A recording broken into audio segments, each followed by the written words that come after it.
Ladies and gentlemen, I take pride in introducing the greatest show on earth.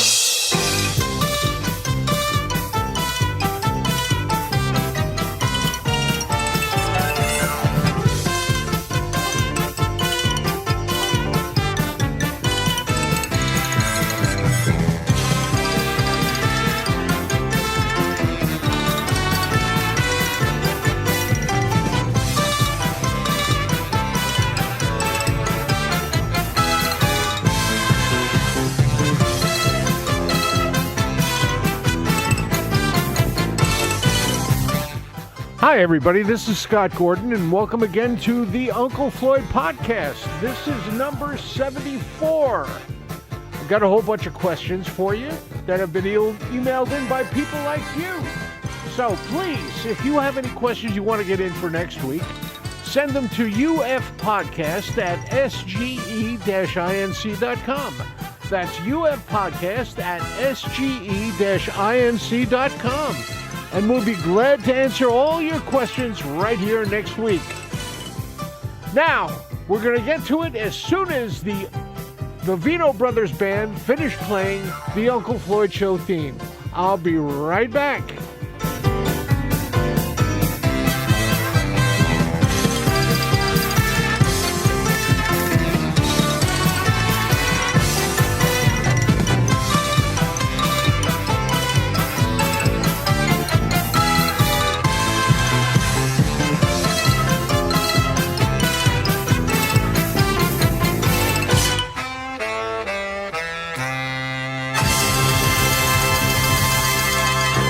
All right, here we go. We got some questions I want to answer. They got emailed in. Arthur Ford, he sends, "Hi, Scott. When the show was on New Jersey Network, I remember that it was set up with commercial breaks just like a show on commercial TV, even though it was on public television. The breaks were filled with promotional ads for other NJN programming, but it made me wonder why it was done this way. Was there an intent to syndicate the show by NJN? Did the show actually air anywhere else during the NJN years? Well, as far as airing other places, certain segments of it did. They were licensed to Turkey Television on Nickelodeon. Some of the sketches aired there, but that was just segments. It wasn't the entire show. The entire show was only on NJN. And it was set up that way because of the fact that it was convenient for us to have segments. It normally was the opening credits, Floyd and a puppet, a walk-on guest, Floyd at the piano, and then a break. That gave us a chance to change costumes, for Floyd to change costume, and get into the other sketch. After the sketch, we needed a break to go into the voice of the viewers and the ridiculous but real, and sometimes Skip would appear there if he didn't appear at the beginning. After that, another break gave us a chance to change costumes again and get together and do the next sketch, which we referred to as the B sketch. Then a break for Floyd to change back into Uncle Floyd and sit at the piano and play and sing and go out with the end credits. That's why it was done that way. Again, Arthur says, "We know that Floyd was the star of the show and ran everything. In all the years the show was on, there must have been a time or two when Floyd was sick, and it was hard for him to not only perform, but oversee the whole production. Was a taping ever postponed because Floyd couldn't do it? Or were some of his responsibilities ever passed along to you or someone else? Or did Floyd always manage to power through and do it all?" The latter, Arthur, the latter. Floyd never, ever, ever took a sick day, to my recollection. I might have been one or two in the many years we did the show.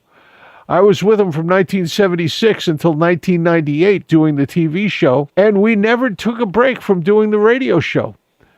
The only time we took a break was in 2020, December of 2020, when both Floyd and I got COVID, and we couldn't do anything. We couldn't move, we couldn't do a darn thing. But as soon as we were cured, which came in March of 2021, when Floyd was finally released, we came back and we did the radio show. Even though everyone else was on lockdown, we were still doing radio shows in my studio. So I hope that answers your questions, Arthur. From Susie Tannenbaum. Some questions about taping the Uncle Floyd show. We know that Floyd and the cast taped a week's worth of shows in one day. How many hours did it take to do this? Susie, it took a full work day. We would start taping at about 9:30 or 10 o'clock, and we'd finish around 4 or 5 with an hour break for lunch. What did you guys do in between shows? There was very little time in between shows, Susie. What we did was we finished a show, and then we immediately went into the next show. When the show had a live audience, did this change the vibe when you were off stage or preparing to tape the next show? Yes, it did, just slightly. What we had to do was when we were doing setups and discussing exactly what we were going to do, because we had no rehearsals, the only thing we had was talking to each other in between. One or two of the people in the show would entertain the audience. We'd go in front of the audience and give them a hard time or whatever. From Sharon Zarrow. Scott, wasn't Speed Racer the lead-in show to Uncle Floyd? I remember at the earlier shows I went to, you played Speed Racer, and we sang along till Floyd came out on stage. What year was this? In the WWHT years, we had Speed Racer as a lead-in because of the fact that we were originally done as a block of kid shows until they realized the kid shows weren't going over. We had Skipper Chuck from WTVJ in Florida. We were WTVG at one time until we became WWHT. We had Pixan from Philadelphia and a couple other drop-in kid shows. Since the kid shows didn't work, they put in package shows like The Lone Ranger, like Dark Shadows, stuff like that. And Speed Racer was one of the ones that they put in. So I would say that that was in the 1980s, the end of the 1970s, 1980s. And since you like Speed Racer, here it is right now.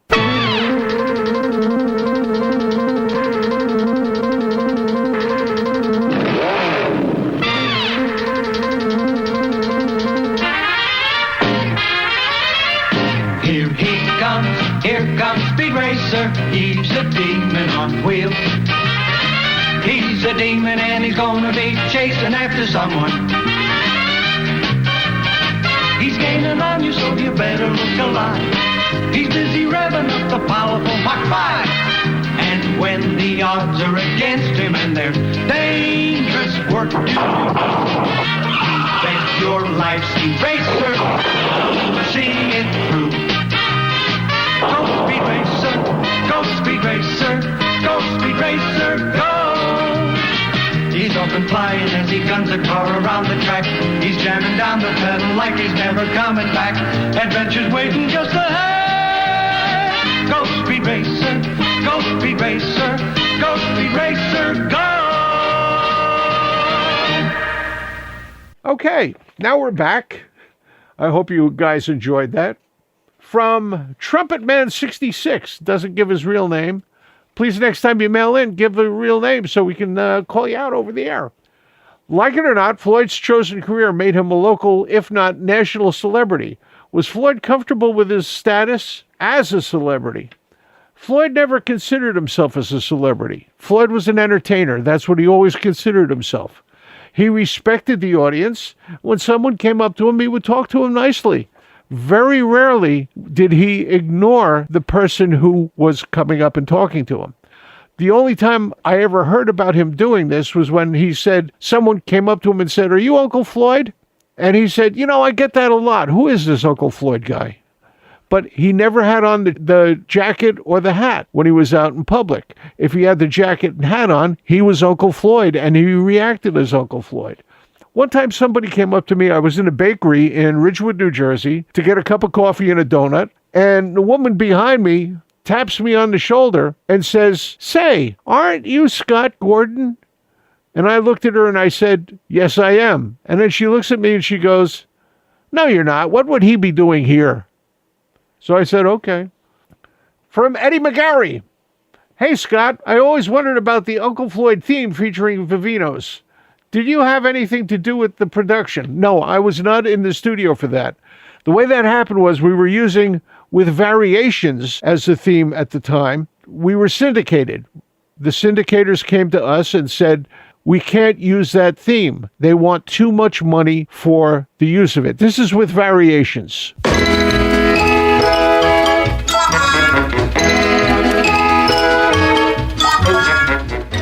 I'm sure most of you remember that. Since we couldn't use it, they said, you got to go on the air next week. We need another theme to put at the beginning of the show. So Floyd wrote the theme. He wrote the Uncle Floyd Show theme, and he played it. That was this, which you heard at the beginning of this. He called up his brothers, got together with a bunch of the guys, his brothers and a couple other musicians. They went into the studio. They went into the Bioya Studios, which was the RGC brothers, Lenny and Louie, who were both passed on. Really great guys and really fine musicians. And they sat down, and one take, they did that theme. That's a one-take theme. No overdubbing. They just did it. I take that back. I think there was one overdubbing. I think they overdubbed the xylophone in. And that was the only overdub. All right. Continuing from Eddie McGarry, I always loved that. As a former bassist, I love that the bass isn't buried in the mix. Not to mention the bass playing is incredible, as all the musicians are. That bass player, believe it or not, was Ed Ahlstrom. Ed Ahlstrom played the bass on that. He played with us in the live shows, and he's on the album. If you look on the back of the album, his picture is there. And he is a very, very talented multi-instrumentalist, whatever that word is supposed to be. Very multiple instruments. He can play almost anything. He's absolutely amazing. As a matter of fact, he's got a new album out. It's on Haywire Records, and it's Ed Ahlstrom's This Idea of Humanity. And he plays just about everything on it. It shows here Ed Ahlstrom vocals, organs, pianos, melodica, clavinet, synthesizer, Suzuki Andes, basses, guitars, percussion, drums, unless otherwise indicated. I'm going to play a cut from this for you. It's all music and lyrics by Ed Ahlstrom. And this is Ed Ahlstrom playing everything on it, except for one background vocal. The background vocals were overdubbed on this. And it's Ulla Hedwig did the background vocals. But here's Ed. The song is Bridesmaid.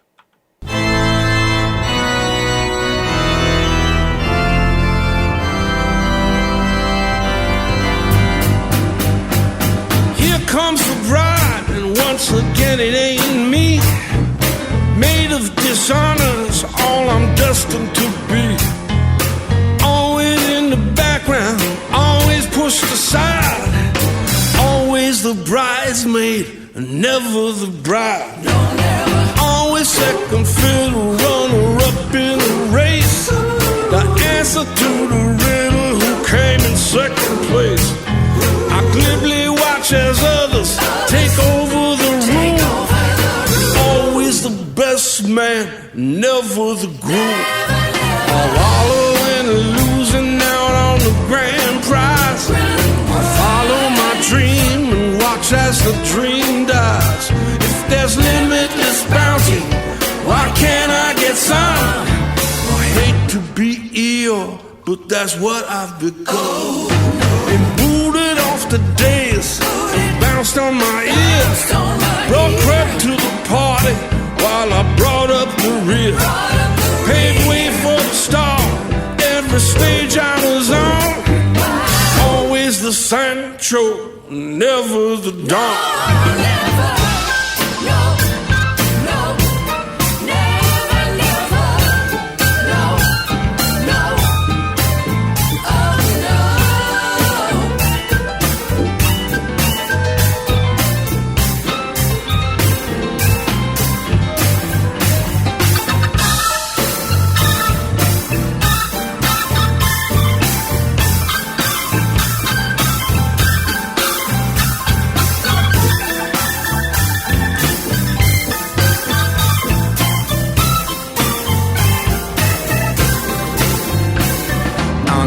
Stop striving to score some respect. No rejection is all that I have come to expect. If you look up loser in the but that dude looked like me. So the bride and groom flying off for their honeymoon, while I sit all crying and plan my next swoon. Doomed to the sidecar, just along for the ride. Always the bridesmaid, never the bride. Always the best man, never the groom. Always the EO, never the groom. Always the bridesmaid, never the bride. Be some music by Uncle Floyd at the end of this. I'm going to close it with a song from Uncle Floyd like I always do. From Mike Conrad. Would you ever consider doing a Muggsy musical parody show on Tuesday night? Tuesday night at 8, we always have a date. It's called This Was the Uncle Floyd Show.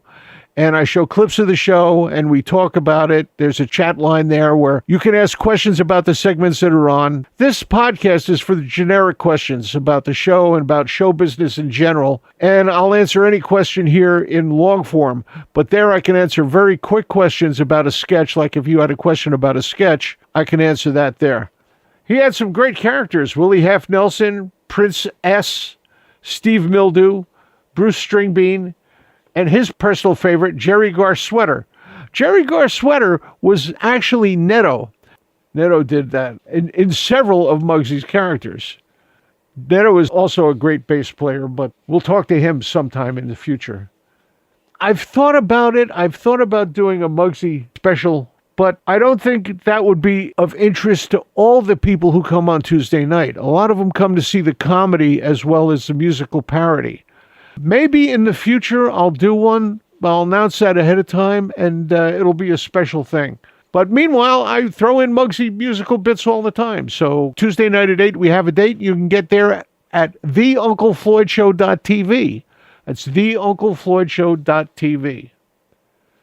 Here's a very interesting question from Philip Scardilli Jr. I heard Uncle Floyd mention Smokey Warren, the Eastern King of Western Swing. Did he or you know Smokey or his brother Shorty?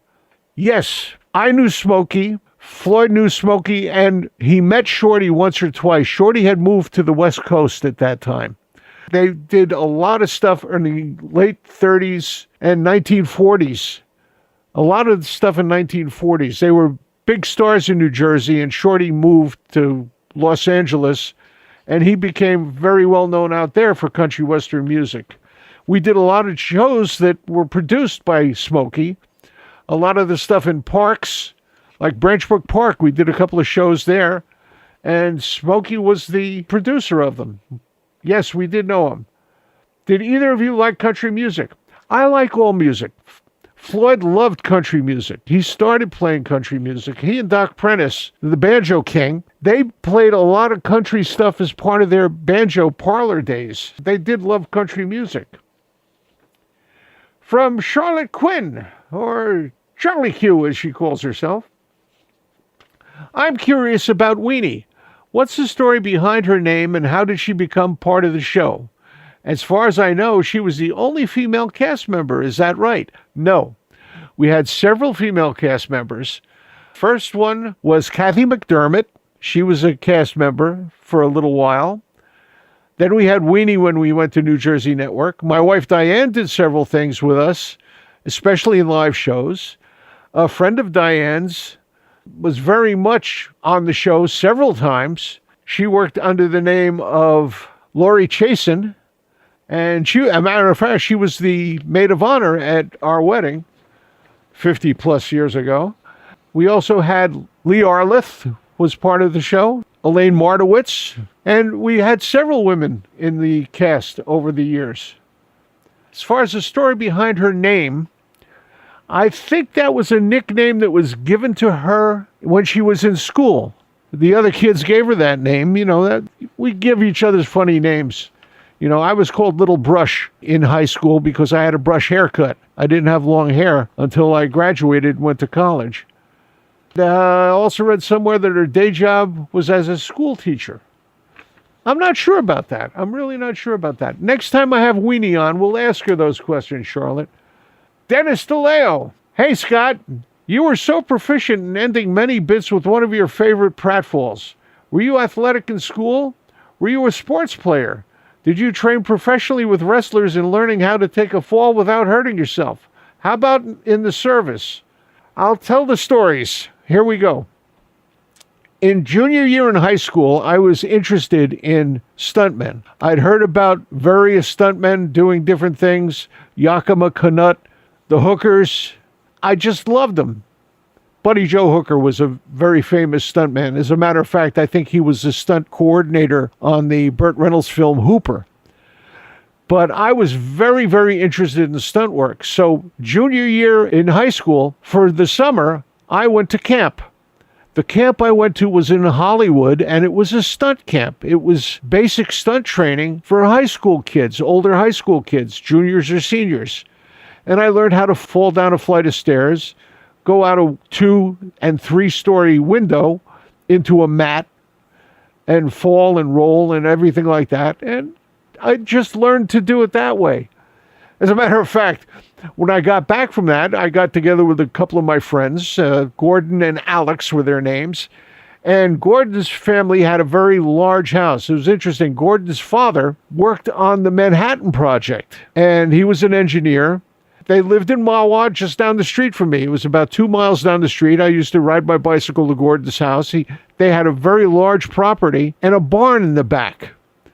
And we used to go and hang out in the barn up there and get a little herbally enhanced, let's say. The year after I came back from stunt camp, we're up in the loft of the barn, which is like about 2.5 stories up. That's the high place in the barn where they store the hay and things like that. And we started to get a little bit of the munchies. We decided we were going to go back to the house and make grilled cheese. So we're standing there by the open door, and I said, okay, guys, I'll see you at the house, and I went out the window, landed, did a roll. Alex looked at me, and he goes, oh, if he can do it, I can do it. And both Gordon and I yelled back at him, no, don't. He jumps out the window and breaks his leg. Needless to say, we never got the grilled cheese that day. As a matter of fact, senior year in high school, I don't know if you guys are old enough to remember the president's fitness tests that we had to take. I think they're coming back for some reason or other. But we used to have to take these tests, and one of the things we had to do was climb up a rope, touch the top, and climb back down. So I had gotten back from stunt camp, and I looked at the mat on the ground, and I tested it with my foot, and I said, yeah, that's soft enough. And I got about halfway up the rope, and I yelled, and I let go, and I fell down onto the mat. Well, the gym teacher freaked out. He thought this was the most incredible thing he'd ever seen. He yelled and screamed and came running over. To see this guy run was hysterical because he was an ex-Marine drill instructor who had exercised doing curls, weighted curls, where he didn't straighten his arm out all the way when he did it. So his arms were permanently bent because of this, and when he ran, he looked like Popeye running with the bent arms. I'm on the ground, he's running over, the kids are all laughing, and he got ticked off, and he made us all run around the track 5 times. I used to work with professional wrestlers also. There was a gym in Patterson that was owned by one of the wrestlers, and I used to go in there and wrestle with them, and I got to know a few of them pretty well. I'm still friends with Larry Zbyszko. We had a great time doing that. All right, that does it for this week. I'm Scott Gordon, and I wanted to remind you, if you want to get a question in so I can answer it, just please email it to ufpodcast@sge-inc.com. That's ufpodcast@sge-inc.com. And I'll answer it right here like I just did with all these other questions. If you'd like to see us, Tuesday night at 8, we have a date where I show clips from the old Uncle Floyd show. And I talk about them and I answer your questions. And to get to that, it's 8 p.m. Eastern every Tuesday night. It's not archived. It's not repeated. You can't go back and see it any other time. You have to be there at 8 o'clock. It's theunclefloydshow.tv. theunclefloydshow.tv. There's a small charge to get in and watch it, but that's what keeps this podcast. That's what keeps that show going. And we do that in memory of Floyd. Right now, I'm going to play a tune by Uncle Floyd, and this is a tune that he used to do a lot when he did live shows at the piano, and the guys in the show, Muggsy, me, Charlie, Skip, Netto, we referred to this as the Stalker song or the Stalker theme. And the title of it is You'll Never Get Away. I'm Scott Gordon. I'll be back here again next week with more of this stuff. And as Floyd always said, thank you so much. He was so touched when he realized that you remember, you laugh along with us, you have a lot of fun with us. We love it when you come here. He loved it. He was so proud of the fact that you guys came to listen, to watch the shows on Tuesday night. And he always said, the most important thing to any show is you, the audience. You're the ones who make this all possible. You're the ones who make it work. Without you, this wouldn't exist. When it comes to this show, we'll never get away. Here's Floyd.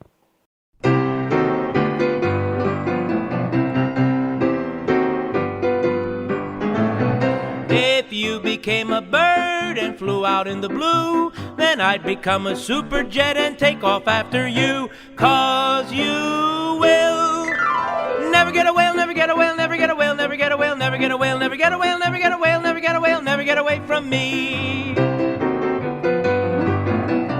If you became a rabbit and flinged across the plain, then I'd become a hunting dog and chase after you again. 'Cause you will never get away, never get away, never get away, never get away, never get away, never get away, never get away, never get away, never get away from me.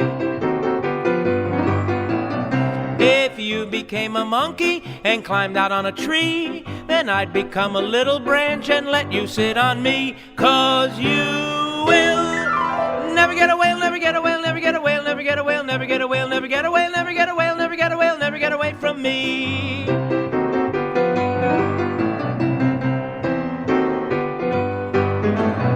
If you became a picture on someone else's wall, then I'd become a picture frame and hold you after all. 'Cause you will never get away, never get away, never get away, never get away, never get away, never get away, never get away, never get away, never get away from me.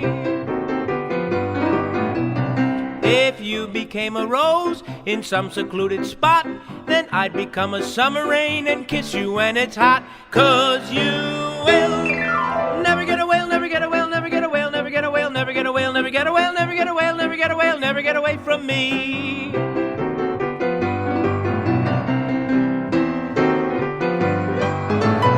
If you became a ball and gaily bounced away, then I'd become a little boy and play with you all day. 'Cause you will never get away, never get away, never get away, never get away, never get away, never get away, never get away, never get away, never get away from me. You'll never, never get away from me.